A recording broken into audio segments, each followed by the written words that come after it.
Kevin Stock, welcome to the show. Welcome to Become Your Own Superhero. Hey, thanks for having me. Excited to chat. Long time coming, Kevin. For me, I feel like I've known you my whole carnivore life, which is coming into my third anniversary of, it'll be in August of 2021. That's a big accomplishment right there. 3 years.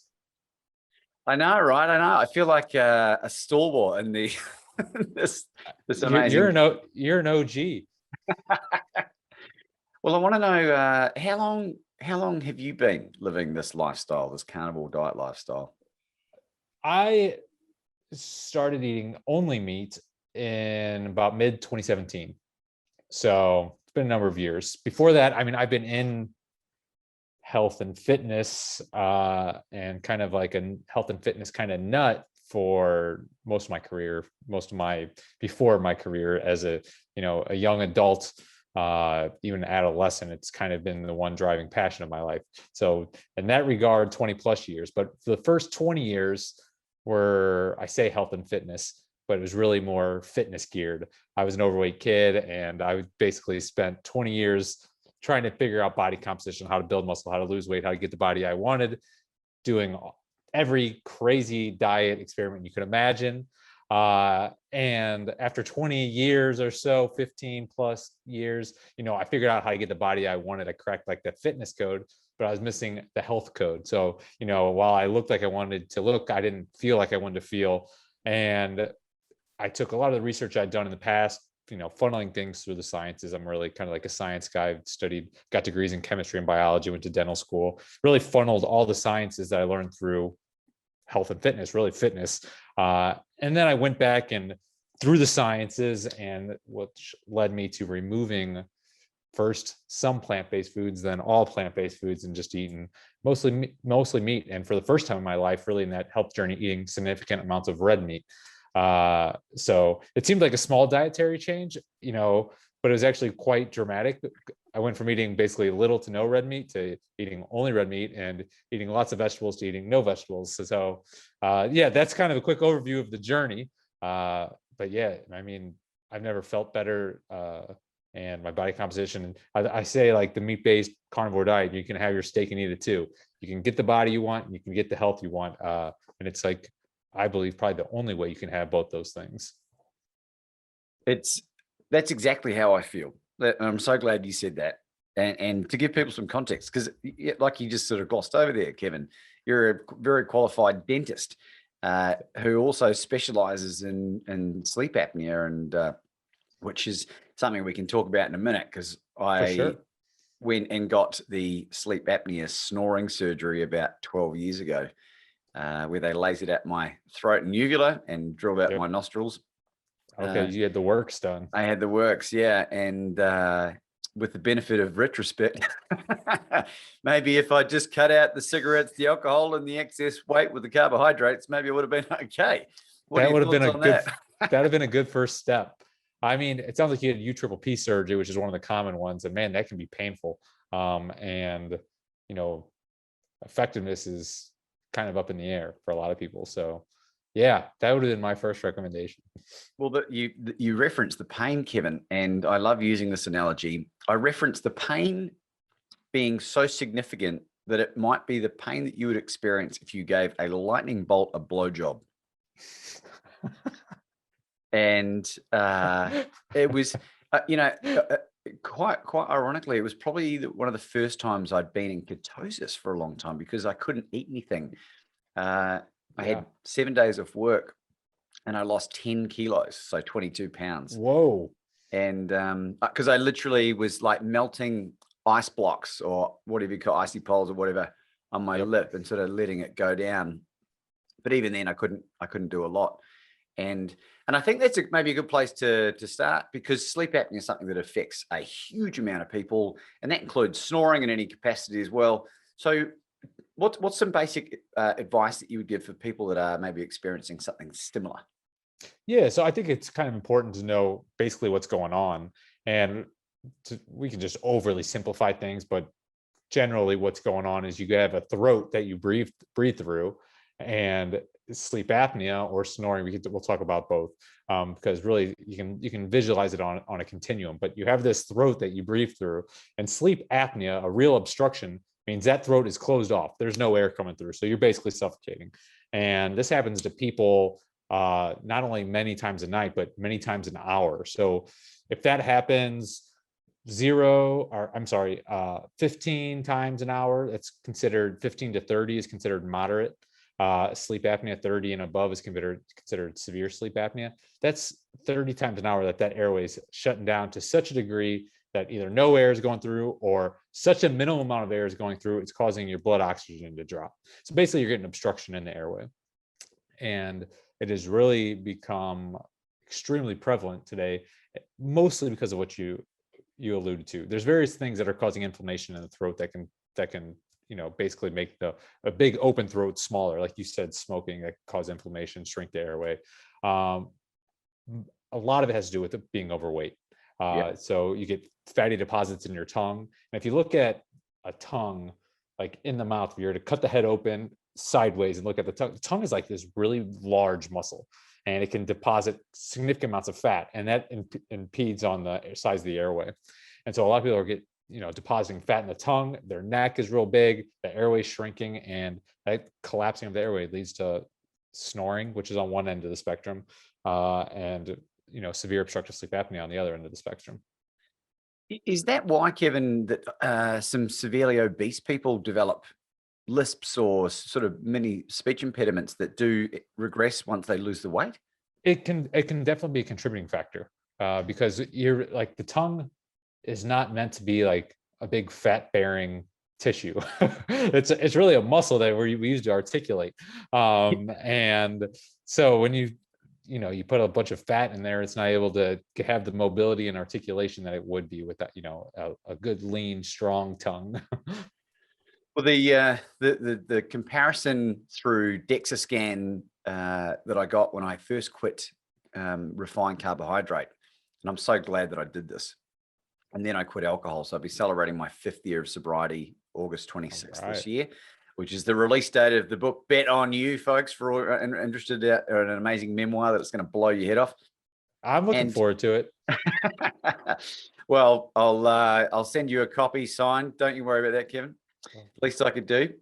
But I've lost 60 pounds of body fat, and I've put on about nearly 30 pounds of muscle, and my whole physicality is just like, I look like a different person. And that's huge body recomposition, isn't it? Right. And so in the first 3 months of just removing the refined carbohydrate, because I was non-celiac, gluten intolerant horrendously, which triggered an autoimmune disease that I had for 17 years in the form of GERD, right? But I lost 3.5 kilos of visceral fat around my organs in 3 months when I cut it out. And so that's coming out of my tongue as well, yeah? Yep, sure is. And what you mentioned there briefly, which is, I think, super important and incredible to think about, is we can treat our bodies like crap for years, decades, and it has an amazing ability to heal itself.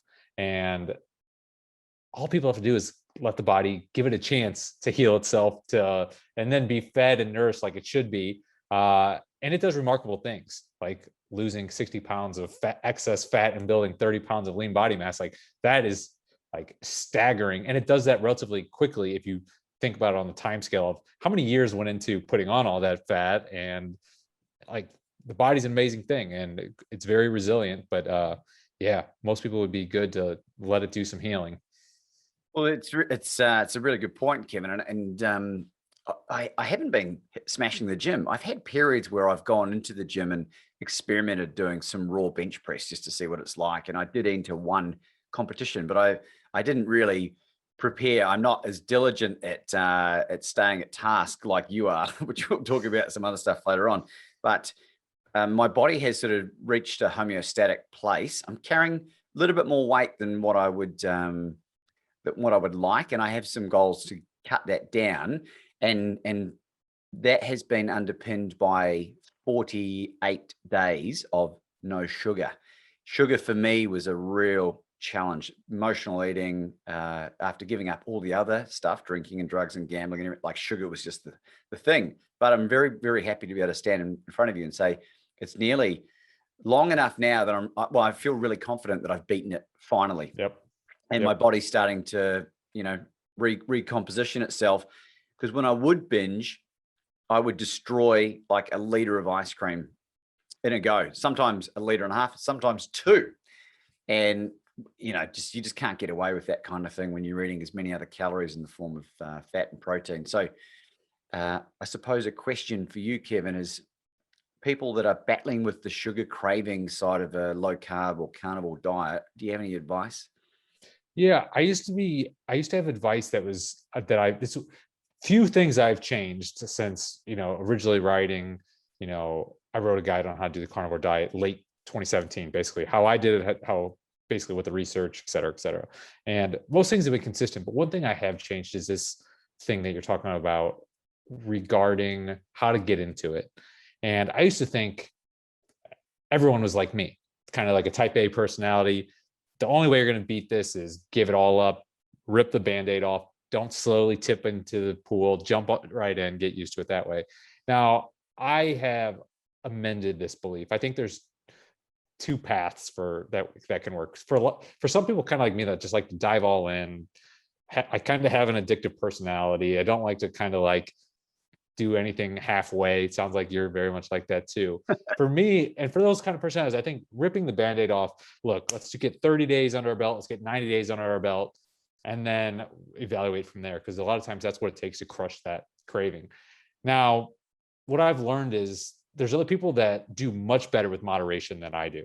And at the same time, the thought for them of going all in, only eating meat is so like crazy that they do nothing. And so for another, personality type, I'll call it, but really just, how someone wants to live their life, you can get a lot of the benefits, dare I say all the benefits of a carnivore diet by still including some of your favorite foods and making it work in your life. And so a lot of times that means, look, we're going to reduce a lot of these plant-based foods, increase a lot of the meat-based foods, but in a way that's going to work for your life. And you can tiptoe in and it can work for you. So that's one place where I've really changed my approach for certain people. And that's where it's like, not everyone fits into the same bucket, and what works for some person might not work for another person. So I used to think, like I said, ripping the Band-Aid off was a way to go. Get rid of all the plant-based foods, get rid of all the sugar. And for certain people like myself, it sounds like you, that's a way to beat a craving.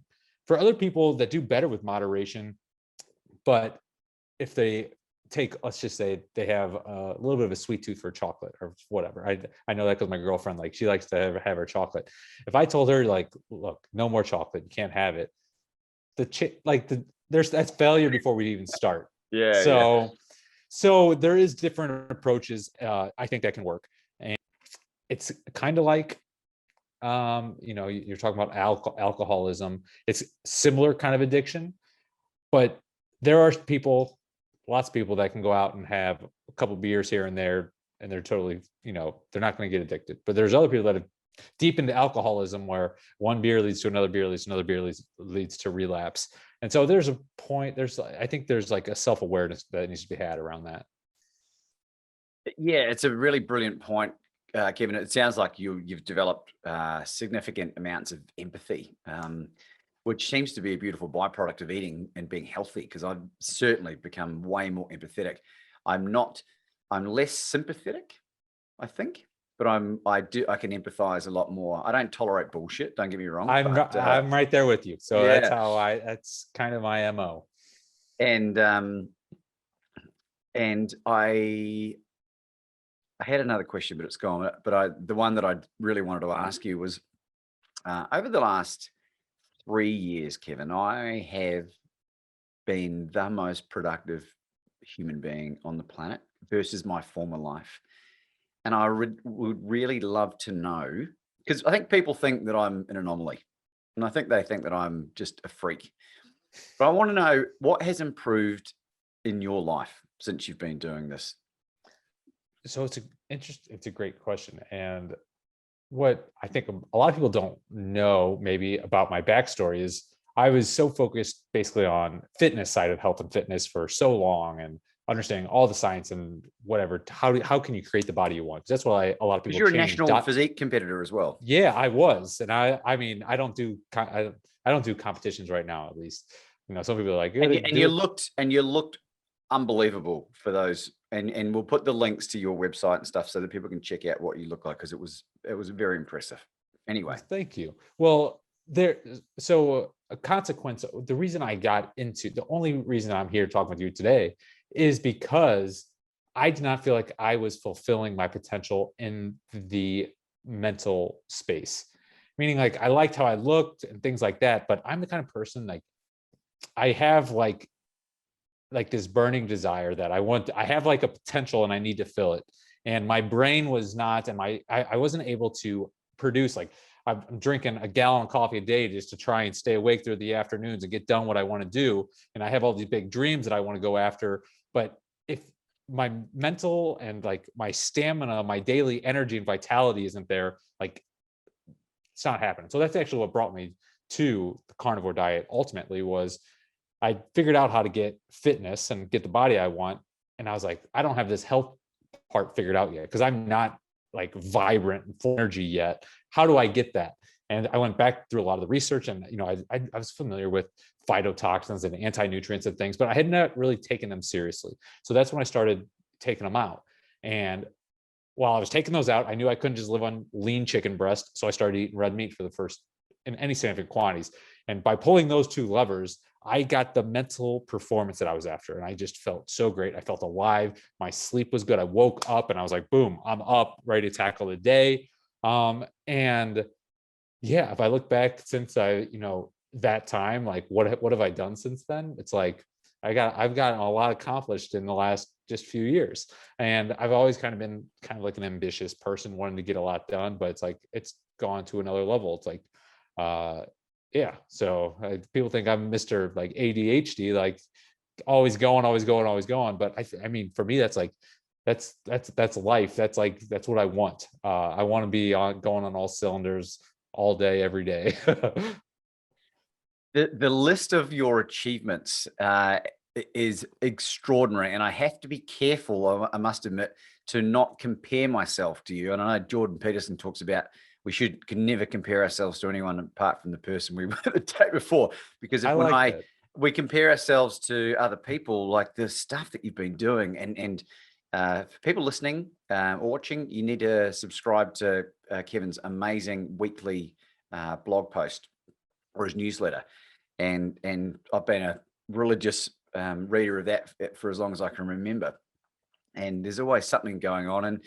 And you've got these challenges that you set yourself to learn how to sing and to sketch and to whatever else. Like, what's the main one that's happening in your life right now? Yeah. So first of all, thank you. I started actually writing the weekly newsletter as a way to like hold myself accountable. I started writing this newsletter and there's like 10 readers, right? And the whole reason I wanted to write it was just gonna be 7 things, because it's called the Saturday 7. There's gonna be 7 things, like, either this is something I created and I'm gonna share, something valuable I can give to someone else, something I learned, but it's gonna hold me accountable to either learning or creating 7 things every single week and sharing that with other people. And that was the origins of the newsletter.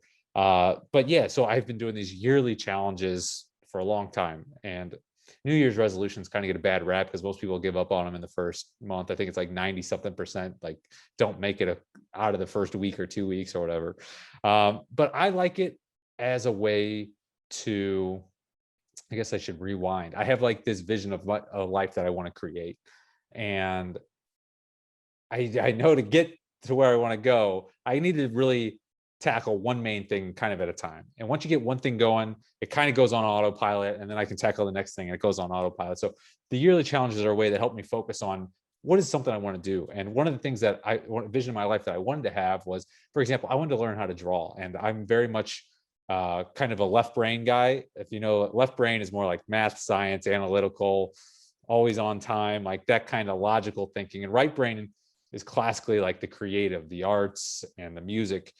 And I had tapped into the left side of my brain most of my life, but this right side of the brain was woefully untapped. And it's something I wanted. I'm very interested where the arts and sciences overlap. And I think there was a significant overlap in arts and sciences.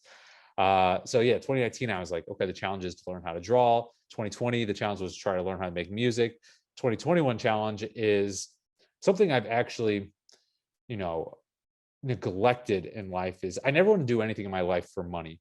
And it probably stemmed from a childhood where I watched, so I'm one of four boys, and my dad started a business and put all the money, the little money that my parents had at that time. And he started in 1988. I was born in 1987. My youngest brother was born in 1990. My older brother was born in 85. Anyways, my parents had four kids under the age of 5. My dad started a brand new business, put everything in it. Long story short is the first 10 years of my life, like the only memories I have of my dad is being gone, working, stressed to the hilt because he wants to provide for his family and make money and whatnot. So I think I had this thing in my head where it's like, I'm never gonna do anything for money because I know it's gonna lead to just being stressed, unhappy, whatever. I didn't want that. But I had like this block, I think, that I equated money with being bad or something. So I've never tried to even make money. Every time I have made money, whether it be in my dental practice, it's gone into like a passion project or something that I can create, which I think is good. But this year I was like, look, I'm going to tackle personal financial freedom this year. And because what I realized is by not having any money, if one thing goes wrong, I have to give up doing all the things that I'm passionate about doing that aren't making, like I can't draw. That's not making me any money. Music's not making me any money. Podcasting and writing about health and research that I've basically just done for free for years is not making me any money. And I had to give all these things up if something happens, right? And I have to go back to doing maybe, trading time for money. So I was like, look, I'm going to get a hold of the 2021 goal is to get a hold of this through the lens of business and entrepreneurship, because I really feel like to make a difference in the world, business is one of the best vehicles we have. If you want to really reach people,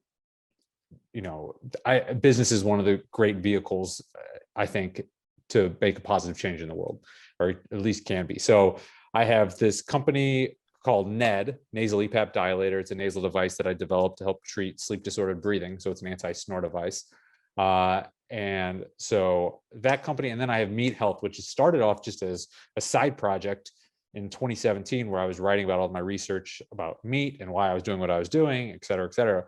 And that company, now I created a program called Meat Health Academy that basically goes, puts my 20 years of research, everything I know about in nutrition, fitness, creating the body and health you want into a program. Basically 15 hours, you could watch it in a weekend, condensed 20 years into a weekend in a program.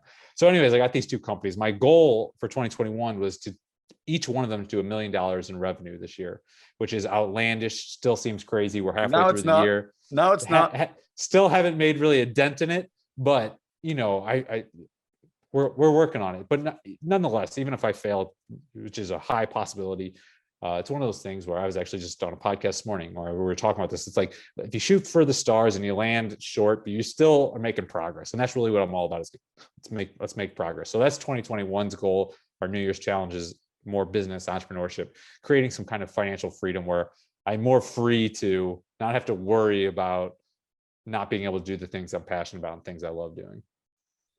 Well, you know what, Kevin, I had a good feeling that this might have been your MO, and if I could share something with you that might be of benefit. Please do. A huge number of the guests that I interview on here are motivational speakers, and they are the best in the business. In many cases, they are speaker Hall of Famers, people like Les Brown and Mark Victor Hansen, and like, my heroes. And here's the commonality, right? People like Bob Berg, and John David Mann, who wrote The Go-Giver, which is a book that I would, great book. I'm so glad that you've read it, right? They are all super successful. And when I say that, I mean in abundance, in mindset, in fulfillment, and in wealth. And it's exactly right, because the more abundance that we bring into our lives, the more we can choose to help who we want and free up that time. And, I really identify with that Kevin, mum and dad split up when I was young. There was no money around. We were poor, but it was worse than that because we had a poverty mindset and there was no financial role models.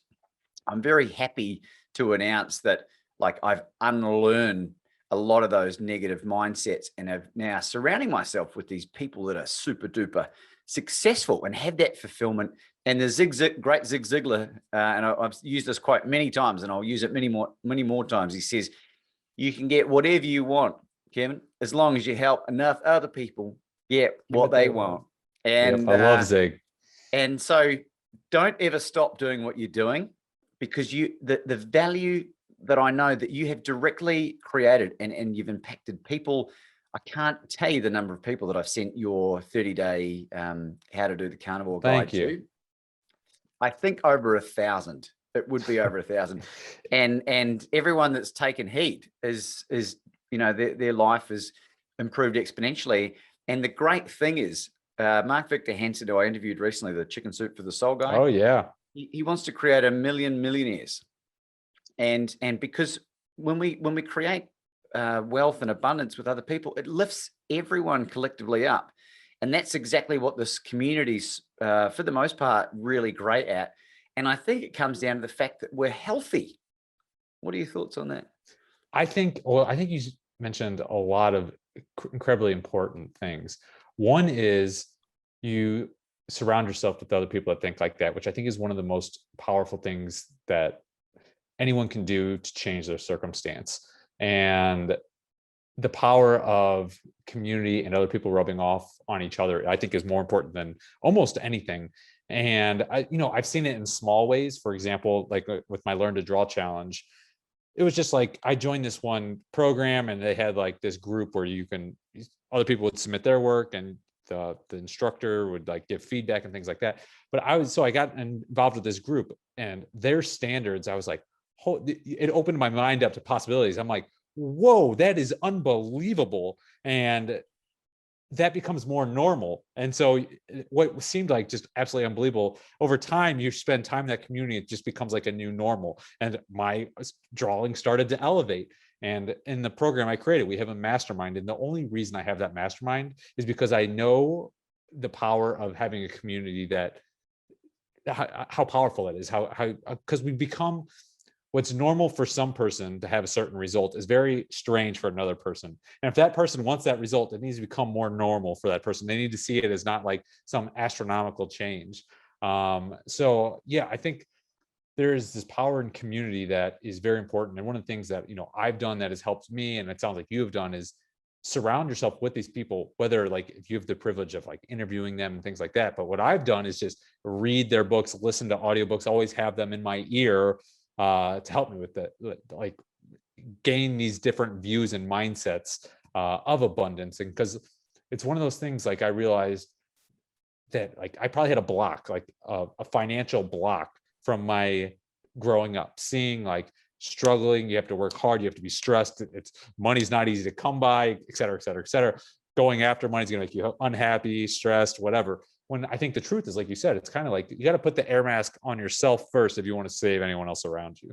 And so, I'm trying to take that to heart through a challenge to force myself to be like, look, let's get financial abundance. So you help, sure, your own situation, but as well as it's going to help you be able to help other people. And that's why I think, I talked about business and entrepreneurship being like a vehicle for good, because at the heart of it, that's what a business is. It's a product or service for someone else, to help someone else in exchange for money, value, so that they can give it to more people. And so that's how businesses grow. And so, yeah, that's kind of my thoughts around that. Well, I'm going to ask you for any recommendations for amazing books that you've read, but I just want to share a little anecdote, and I want to be really careful that I don't give away the identity of this person at all, but it's absolutely baller, right? A friend of mine who is setting up a business, who is a very successful person, but for a number of reasons doesn't have access to a large percentage of his wealth, reached out to someone who is ridiculously wealthy, who's a friend of his, off the back of me encouraging him to ask for the help that he needs, not so that he appears weak, but so he appears strong and can remain strong, which is a Les Brown quote. And the person replied back, how much, question mark, bank details. And Kevin, I just heard that and I got shivers down my spine. I was like, I'm going to be in that position where, if, and I'm not talking about giving money to people, just willy-nilly, there has to be the context around it. But like, I want to be able to say how much, bank details, and like for it to not even be a thought.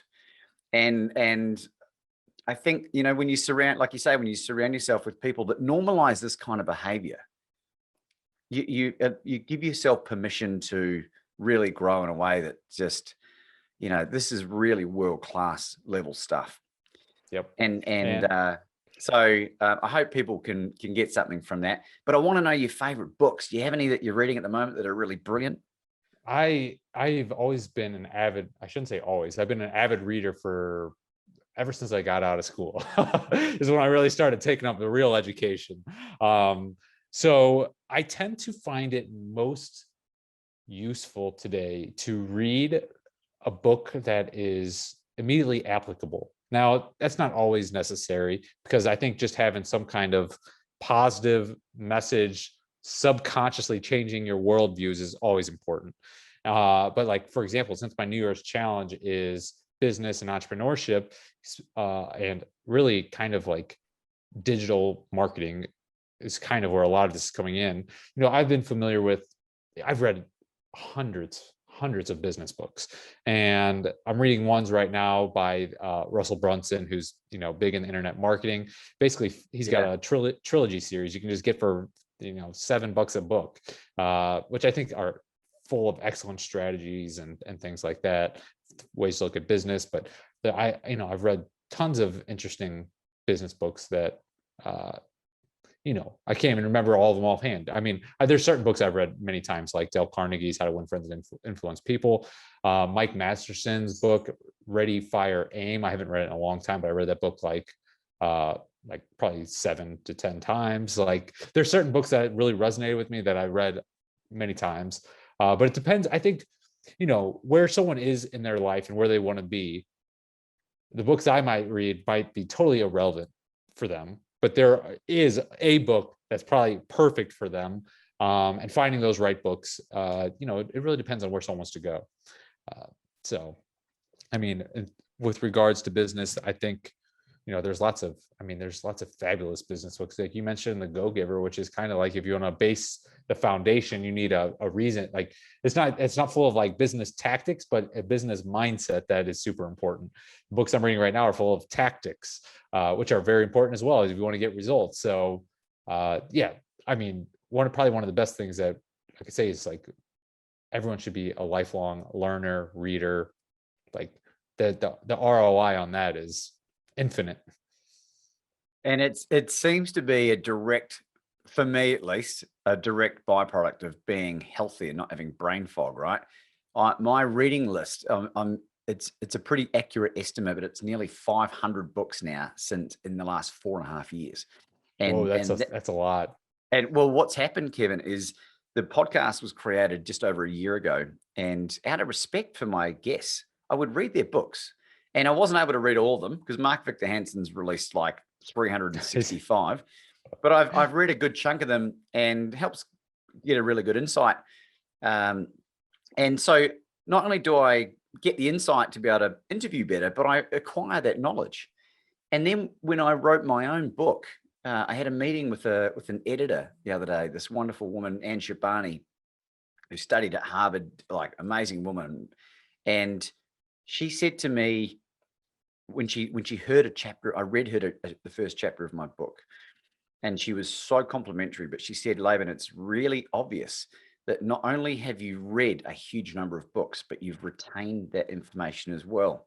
And this is the thing I love about this lifestyle, Kevin. Like, my cognitive function, for someone who failed high school twice, never even went to university, had no formal qualification, anything, I've turned into an absolute baller. And I say that with the greatest of humility, but it's just self-confidence that's sort of risen through me and has being combined with the removal of all negative self-talk. I never speak. You'll very rarely ever catch me saying anything negative or even using self-deprecating humor anymore. What are your Super thoughts on important. that? I think it's amazing. And you're right. The ability to not only just learn, but being healthy, the mental ability to take in information, super important. But being healthy in order to take action on what you learn often is, I know many people who've read lots of books, study, and then no action on the other end. I have this program. I could see, what people have gone through the program, how far they are, and more people than I'd like get the program and don't make it to the end. And I'm like, I have a 15-hour program. It's not insignificant, but you can watch me on 2x speed. You can get it done in 7 hours. And you got what I learned. It took me over 2 decades to get all this into there. But being able to complete a book, a course, a program, and apply that, like having health only helps that learning spiral and, accelerate that learning spiral. It's the foundation of basically our whole lives is health, until the saying is like, so a healthy person has millions of dreams. An unhealthy person has one. So it's like, if you're a multi-billionaire laying on a private island with, all the women feeding you grapes or whatever you want, but you can't move, you totally feel awful all the time. It doesn't matter. Health is what's going to matter at that time. So, health is really, it's kind of like this foundation. Like you got to have the foundation and that's why I am so passionate about health, is because we have all these other dreams, these things we want to do. But if you don't have the foundation, a lot of that is, you can't make it happen. And I liken it to like, driving a car. Like if your car is your health, you can have a junker. And if you do, you might want to go real far, but that junker just keeps breaking down. And you probably don't like how it looks. Whereas you can have a Ferrari where you like how it looks. You can slam on the gas pedal. You can go where you want to go. You can go fast. You can go far, and you can explore all that this life has to offer. But really, that foundation is the health. Okay, so you got to have the health, and then we can chase all these other dreams. The whole, the reason that we're here, right? I'm not just here to just try and focus all my energy on having a healthy body that's safe and lives forever. No, that's the foundation to do everything else. But a scary amount of people are just missing that foundation, which is, limits their lives and their potential and what they're going to experience. And to me, that's tragic. To me, that's like the greatest fear. If I'm not able to live to my potential and do the things and experience the things that I want to experience throughout this life, like to me, that's my greatest fear. And so it's like, look, I got to have a strong vehicle that is able to go fast and far and go. So, Kevin, would you be happy to share what your audacious life goal is with our audience? So my life goal, it's interesting. So we can kind of rewind the clock a little bit. I remember I was 26 years old, and so I was just out of dental school, and I started my own practice treating, just specifically dental sleep medicine, which is very niche. I'm pretty sure no one's ever done this crazy. So it was already kind of a crazy move. But I'm sitting in my office, and a patient didn't show up, and so I was just sitting there. I had basically an hour to kill. And I just let my imagination run. I'm like, if I can be anywhere in the world doing anything, would I be sitting here in this office doing this? And of course, the answer to that was no. I'd rather be doing this or this or this. And so then I let kind of my imagination run, create a fantasy life. And I basically asked myself a subsequent question was, well, why am I not doing these things and living this life? And it's easy to make a lot of excuses to be like, because of this. And I was lucky enough to have read enough books at that time and had the perception to know a lot of my excuses were just bullshit. It's like, compared to many people who have done this, and this, I'm actually pretty privileged. I'm in a better spot off than they were, and they achieved X, Y, Z. Why could I not do it? The bottom line was, it's just some fear that is the reason I'm not going for this or this or this. So I just remember on that day, I'm like, all right, we're going to create this fantasy life. And the fantasy life is not, it's it's more around like activities. And so now I'm actually, however many years later, this is not quite 10 years later, but I, I'm living the life that I dreamed of back then. Now, not yet all of the exterior, wealth isn't there. I'm not living in the mansion or on an island yet or whatever, but I'm doing the things that I want to do. I am reading every day. I'm writing, I'm researching, I'm getting to talk with people like yourself. I'm running some businesses, which is exactly what I wanted to do with people I wanted to work with. I wanted to be able to wake up, and if I felt like, just relaxing and drawing a picture, I have the ability to draw now. And if I woke up with a song in my head, I now have the ability, I can just, sit here, I got my piano right here, I can start creating a song. So a lot of what my dream life was freedom to do the things I want to do, which for me, a lot of it is creative. I feel most alive when I'm creating something, whether it's like a business idea, or if it's a song, or if it's a piece of art, or if it's just sitting with business partners and creative brainstorming together. That's when I'm most alive. So I want to have the freedom to put myself into as many creative positions as I can, and to be able to do what I want when I want with my time. So if I wake up and it's like, look, I just don't want to do anything today, I want to just, if I just want to do nothing, I want the freedom to do that. And so in many ways, a lot of these dreams have come true. The one thing that really hasn't has been like the financial one. I still kind of like, if I had to like go to the emergency room and had like some cancer or something like that, I'd probably be in trouble. So that's why the 2021 goal is what it is. Start making moves towards, more of financial freedom. And then I think I'll truly be living my dream life to like, which is just free to create and give and learn and repeat that cycle.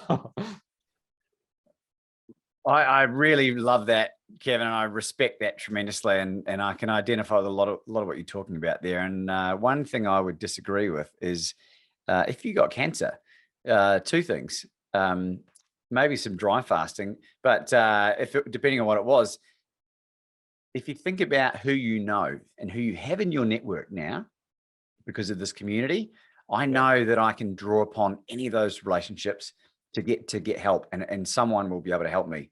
I want to share something with you, and this might be like for anyone listening, this will be a benefit to you as well. I recently enrolled in this course with a guy from Australia called Pat Massetti, and it was incidentally off the back of the interview I did with Mark Victor Hansen. We had to rush out the podcast because he was promoting this free webinar with Pat Massetti. Pat Massetti comes from a really interesting rough background and came good. He's like in his 50s, I think now, and he's a wealth creator. And so for the very same reason that you want to generate these $1 million businesses, I'm spent my last money on this course, right? And there's just some quotes that I wrote down that I think would be really beneficial for everyone, and yourself included, Kevin. He says, I will not take advice from my fear. Fear kills income. Fear is a liar. Comfort is a prison, and it kills income. Don't share your dreams with someone that doesn't have one.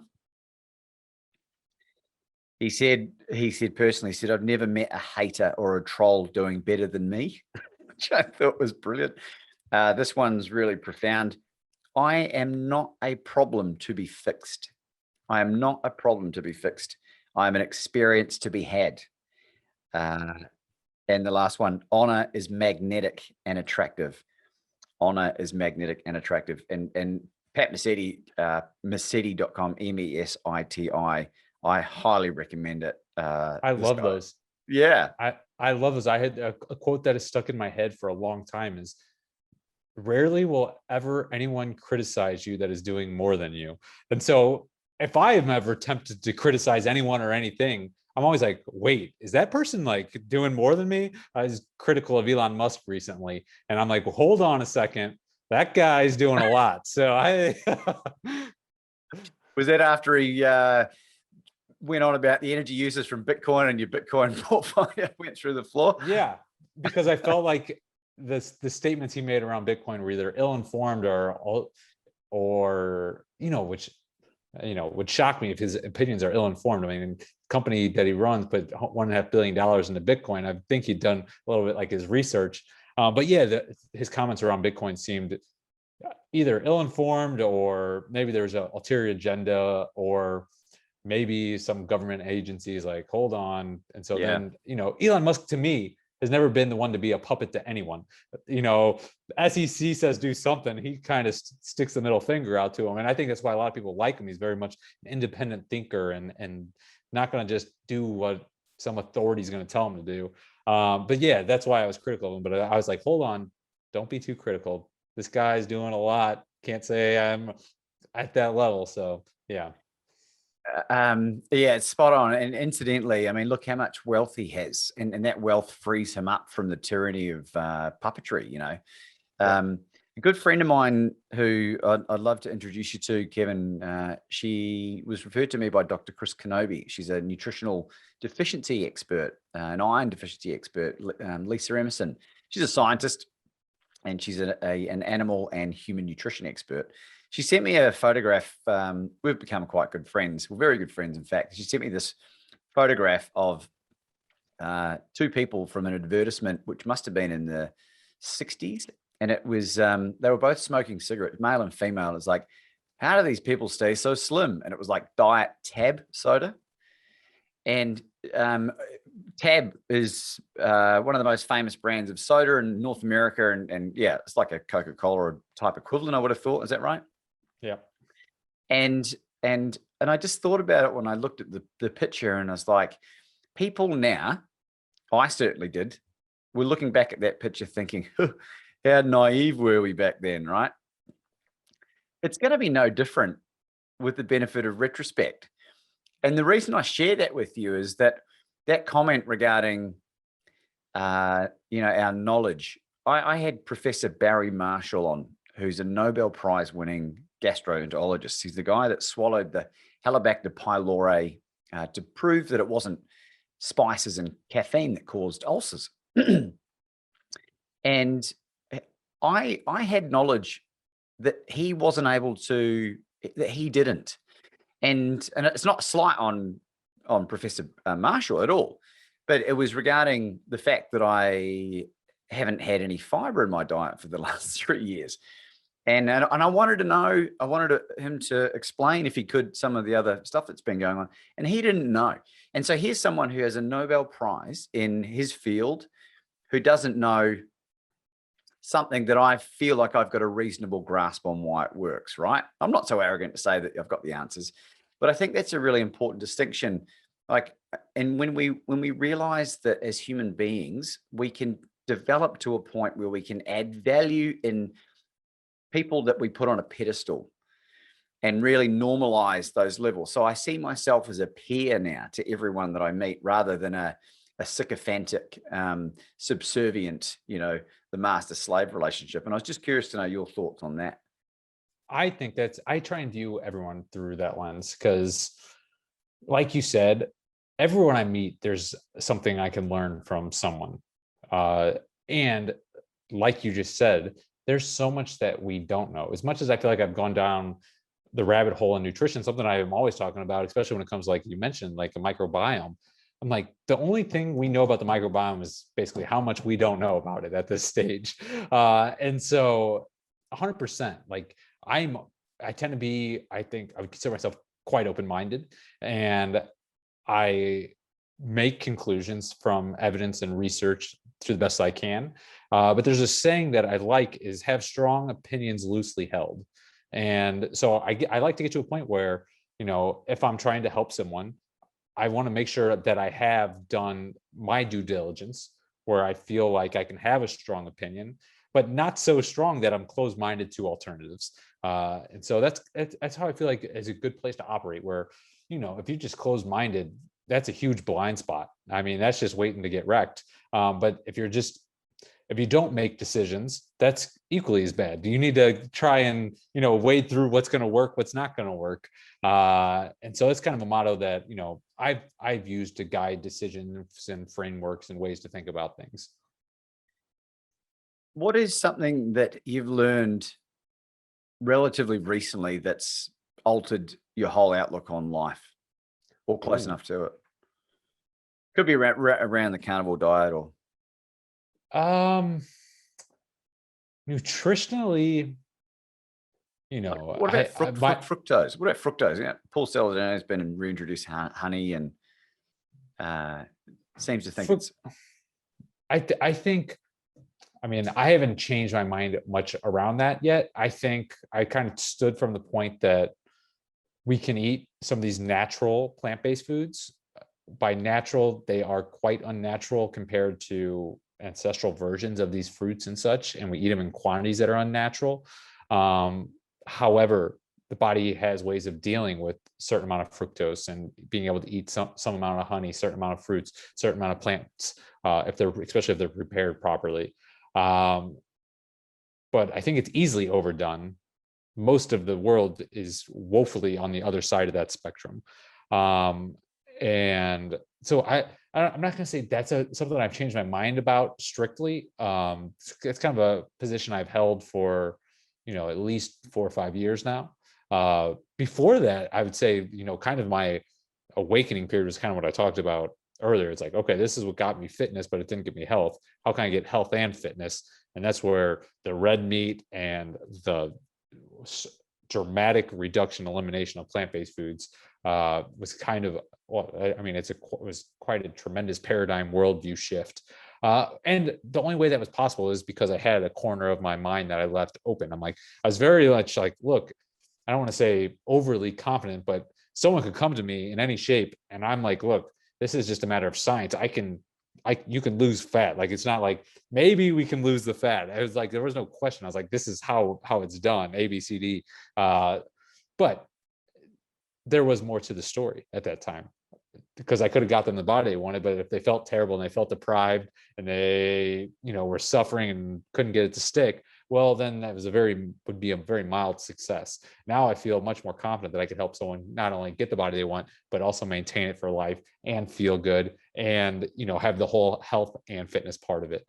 So it's a good question. It's one that I have to think harder about. What have I learned recently that has changed my out view on things? I'll tell you the one thing, and I think I've known it for a while, but I've really faced it head on is this 2021 challenge, is that I've had blocks around financial freedom and probably fears around money and equating money with being bad, or money not with being bad, but being stressed and not living happy. Because I know it's like, if you work your whole life and you're stressed and you're miserable and you get money as a result of that, that's not worth it. You don't want to trade your life for money. Like, no, money should be a tool to, enrich your life, enrich life of others. So although I was recognized that, really internalizing it now is, kind of the process I'm on this year with my 2021 challenge. So I think it's, if I had to answer that question, it'd be a paradigm shift around, finances and abundance and that kind of mindset. The Pat Mesiti course is going to be right up your alley. I promise you that. It's so brilliant, because it's I mean, like a lot of these speakers, they give you permission, and it's almost, Kevin, like it becomes a burden of responsibility for you to create that abundance so that you can then choose to help. Yeah, exactly right. Exactly what the Go-Giver does. And it's just the abundance that has flown forth into my life over the last 12 months. Is like, I mean, my life has been very blessed, but is almost seems unfair at times. And I don't think that. I don't resent any of it. I do give a lot. But it fills my cup. So that's why it feels a bit selfish. And it's just, I've been able to witness some extraordinary things. And, when this book comes out, Kevin, like I've been able to get endorsements from, well, I'll share this. Mark Victor Hansen endorsed my book, who's the world's #1 nonfiction writer, 500 million books sold. Yeah. And for also John Gray, who wrote Men Are From Mars, Women Are From Venus. Yep. Like, who the fuck am I? Like, that's amazing. See? So, and anyone can do this. I'm not going to diminish myself in any way, but I think when you get yourself healthy and you surround yourself with the right people, like you say, and you're putting the right information in your mind, all of this becomes abundantly clear, and certainly has to me, and sounds like it's what's happened to you as well. Well, you say that, and it's really interesting. One of the main reasons I share things in a newsletter and on social media, and maybe one of the purposes behind why I do the things that I do, one of my quote unquote missions in life, is I feel like I am extraordinarily average. Like I was born average intelligence, average middle class, at no real natural talents or abilities or skills or anything like that. Like just average Joe is like, and so I thought if I can create a life that seems fairy tale like, not average Joe kind of life, then maybe it will inspire someone, the vast majority of people that probably feel like average. We weren't blessed with special genetics or special IQ abilities or anything like that. To be like, look, if average Joe Kevin can do XYZ, there's no reason I can't. And there's a lot of people that filled that role for me. Like I told you, the books that I read that kind of gave me the confidence to say, look, Kevin, you don't have any reason to have excuses not to do XYZ. This person over here who is average or below average did it. Why can't you do it? You don't have any excuses. And so, that's one of the motivations I have for sharing it with other people. And other people have told me, it's like, hey, thanks, because you're so average and I was better off than you. I knew I could take the dive and do XYZ. And so that's one of the reasons that I do things. And it's like, I feel like most people probably feel like they're average or below average or don't have special gifts, but would shock themselves. And I believe have capabilities beyond what they believe, beyond what I think is possible for myself, would really shock themselves with what people are capable of. And so that's just, one of the reasons why I try and share more of myself than I'm even comfortable with, because I'm kind of a private person naturally, but not really, if I could just turn off all social media apps, I would probably just do that. But I think in order for me to give as much as I can is why I try and make things more public. Oh, I love that, Kevin. The like owning my demons publicly has been my greatest therapy, right? So now you do something long enough, you become comfortable. So now I don't give a fuck, right? And when the book comes out, it's explosive, right? Because it doesn't leave anything covered up. Here's a 12-month challenge that you and all our audience can try starting right today, all right? You're under no obligation to do this, but here's what I would recommend. In addition to all the other amazing stuff you're doing, eliminate all negative self-talk out of your vernacular. And what I mean by that is self-deprecating humor, prevalent in the UK and Australia and New Zealand as well, where you are demeaning yourself. Oh, I'm stupid. Oh, I'm no good at that, whatever. Catch yourself, and it might take a little while, but if you can eliminate that, I promise you, your self-confidence will go through the roof, because all we're doing is reprogramming our subconscious that we're average or we're no good, or I could never be world-class. I could never speak to Nobel Prize winners. I could never, get my book forward written by Les Brown. All this other stuff. And what happens, certainly what I've noticed is that I've become hyper conscious of how other people talk about themselves. And so if the moment's right, I will, hey, why don't you try talking about yourself in a way that's going to level you up, and report back to me in 12 months and see how you go, because that would be very fascinating. I love it. So what practical ways did you start? What is it? Just strictly use awareness, try and watch your thoughts. And then if you catch yourself with a thought that's self-deprecating, say, oh, don't do that. Is that it? Or did you use some kind of tactical means to catch them? How do you cut them out? Because I've read many books on positive thinking, et cetera, and I think really if you can do it, probably life-changing. I feel like it's difficult because it's hard to have, it's not tangible. Okay, so there's a great example, right? And it's a really great question, because I've never been asked that, and you've made me think, and I think I've come up with an answer. Little things like saying it's really difficult find another way of saying that is the opposite. And I suppose, Kevin, it stemmed from the only writing that I had really done is I had a couple of attempts at some amateur comedy for the Raw Comedy Festival that they have over here in Australia. And I just wanted to do it to see whether I could do it. And I look back at the footage, and so much of it is self-deprecating humor. And that was just indicative of the group that I would associate with. And we all thought it was funny. But it's not. It's not. And because there's a truth in it. And the reason a lot of that self-deprecating humor is funny is because there is some kind of line of truth that they believe. And so I can see that. I mean, there's a direct connection there. Yeah. And all you're doing, right? Like you're reprogramming that subconscious, which runs 95% of our life. Right. And so in terms of practical techniques, here's a great quote that I heard. I forget who said it, but treat yourself like someone you really care about. And you should do that in all areas of your life. Treat yourself like someone you really care about. Would I say that to my friends, to my mum or my best mate or my younger sibling? And you might say that if you're a shit bloke, but if you're a reasonable human being, you won't. And give yourself permission to make mistakes, but just become conscious of it. And what will happen, you'll start attracting higher quality people that resonate with better language. And the difference of my circle of friends now versus 5 years ago, they're not even in the same boat. And it's not that the other people are bad people. It's just that we've just grown apart. I don't know. I can relate to that. Yeah, I can relate to that.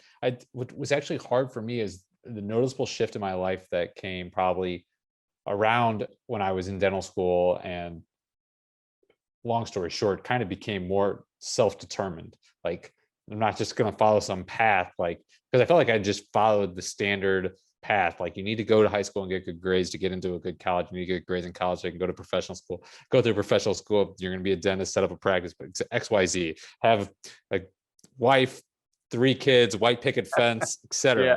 And I felt like I was just like, oh, that's what I'm supposed to do. Society's telling me that, right? And I feel like I just jumped off that path sometime in my early 20s.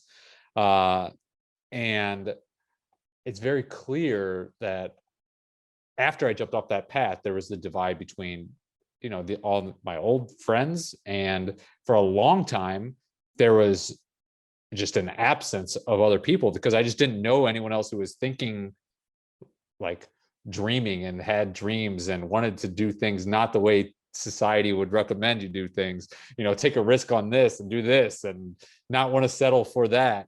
So for a long time, it's like and even still, it's not like I have like a huge swarm of friends that, that I hang out with, because I feel like the kind of mindset and life that you're living in an example of is a minority mindset.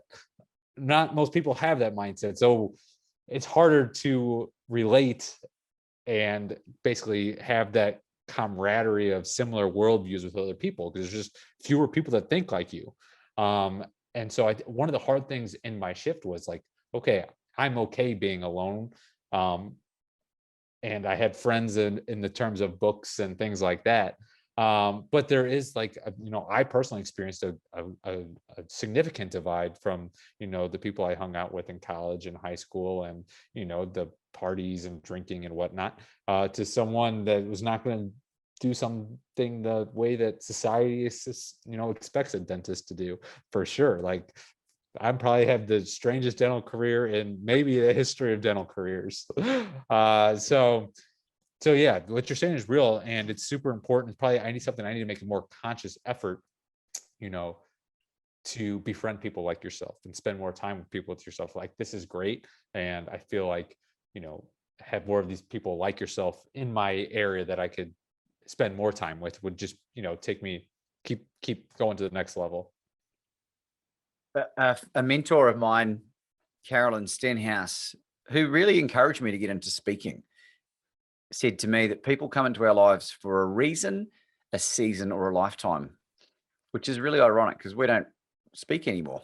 And that might change in the future. And when that relationship sort of drifted apart, it was tough for me to sort of understand, asking the universe what was going on. And then when I sort of thought about that statement, I was like, okay, all right, well, that's just the universe, whatever you believe in.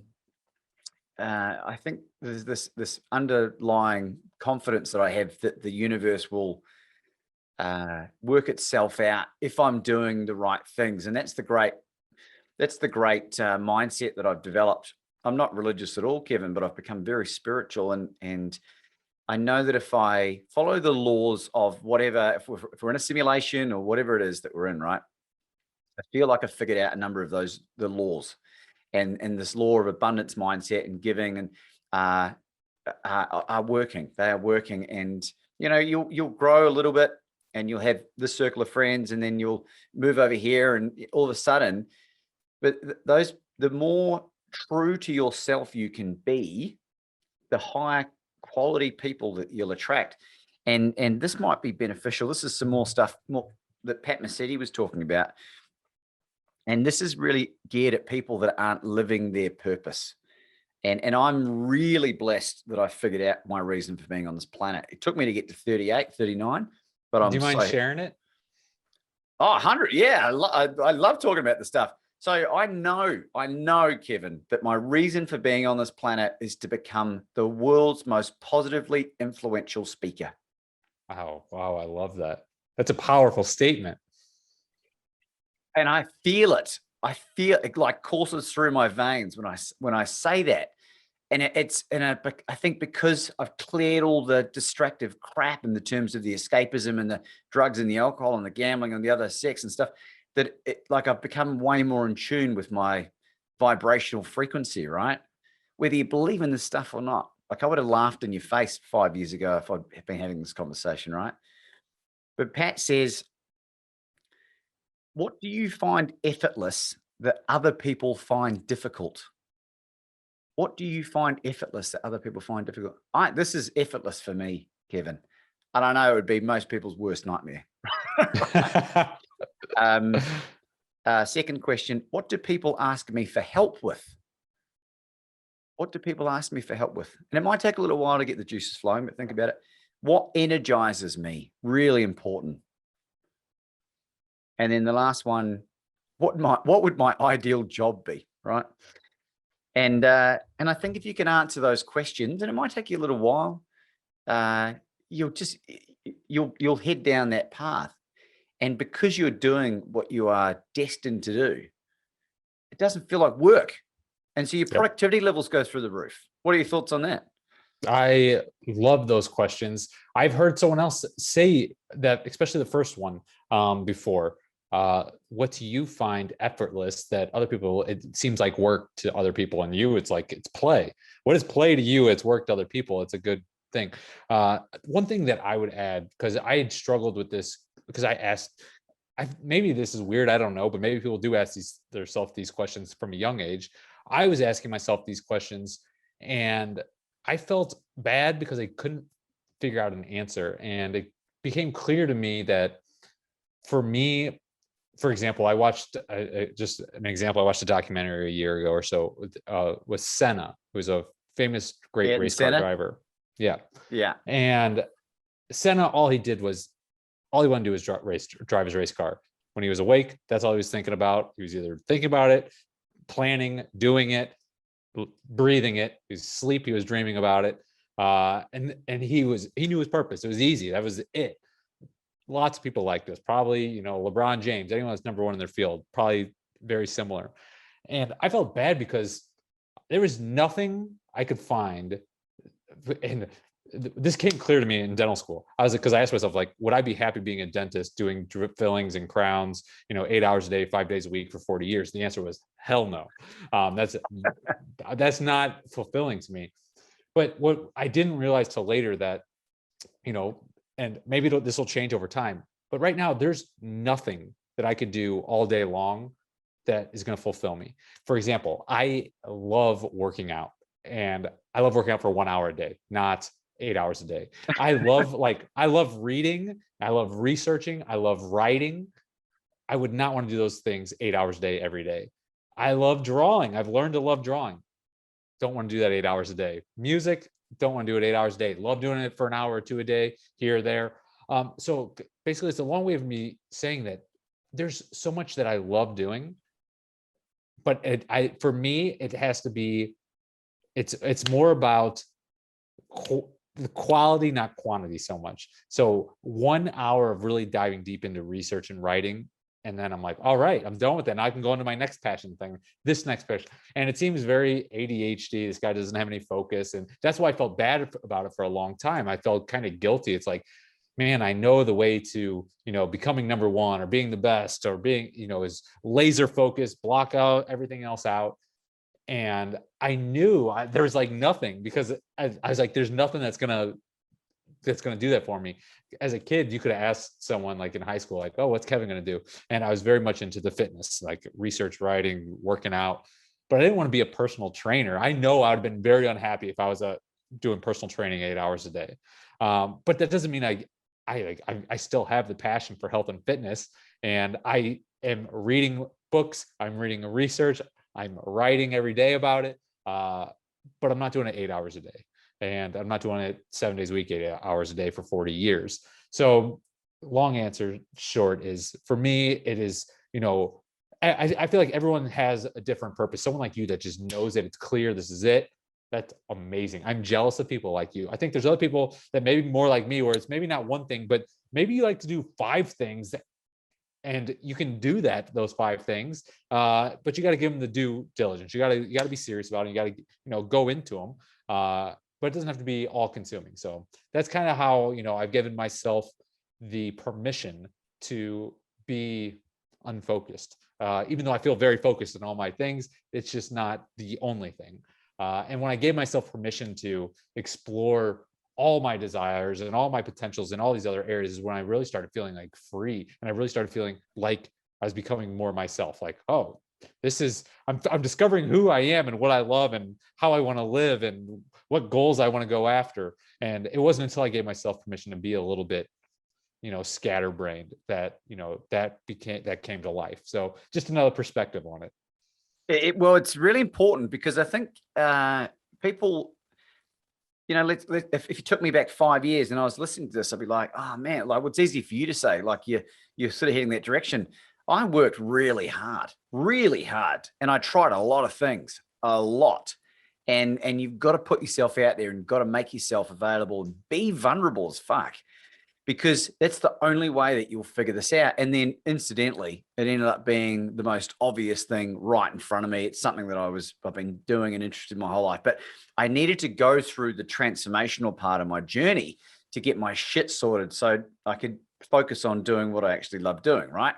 So that's why the importance of reading books like The Go-Giver and, Ask and Chicken Soup for the Soul and whatever else. Like, you've got to empower yourself with this knowledge. I'm sure people might be listening to this thinking, well, why do you need to be number one, Laban? Because why would you settle for anything less? Why would you want to go for third best, most influential speaker on the planet? It doesn't make any sense. So, and even when I was talking to Mark Victor Hansen, I was like, I'm coming for you, Mark. I'm coming for you. The guy sold like 500 million books. He's had more number ones than I've had hot dinners, right? And he just said, Laban, I love that. He said, I want that. We need more people to do like that. If I take a breath, I'm not depriving you of oxygen. There's enough oxygen to all level us up. And that really resonated deeply with me. So I'm confident, Kevin, you are very close. You are very close. And maybe this might be the catalyst to help you be brave, have those dino balls and level up. Yep, absolutely. Kevin, I'm sure that we could talk about all this stuff all day. I'm loving this, by the way, but I'm very conscious of your hectic schedule. Where can people find you? They can find me. Well, I'd say the best thing is, my favorite thing is the Saturday 7 newsletter. So the best of what I have is in that. I'm on all the social media platforms and whatnot. I have a website, kevinstock.io, where people can, read nutrition writing, sign up for the newsletter, whatnot. And I also run meat.health. That's the URL, meat.health, which, goes strictly just about meat-based diets, how to do them, what to look out for. That's where they get the 30-day guide and much more than that as well. So, So who does that suit? What individual does that really suit, do you think? meat.health. Yeah.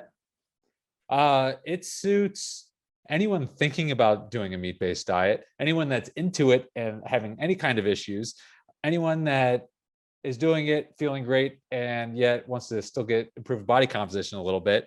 It pretty much suits anyone except for those that even these people. But if someone's doing a meat-based diet, they feel great, they look great, they have no questions, they have no concerns, man, you're doing it right. All right. You don't need anything from me. Just keep doing Read what it you're doing. anyway. Read it Just anyway. keep doing what you're doing.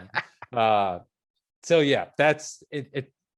There's something for all levels there. Really, the whole goal is to take anyone from this level to this level, if that's where they want to go.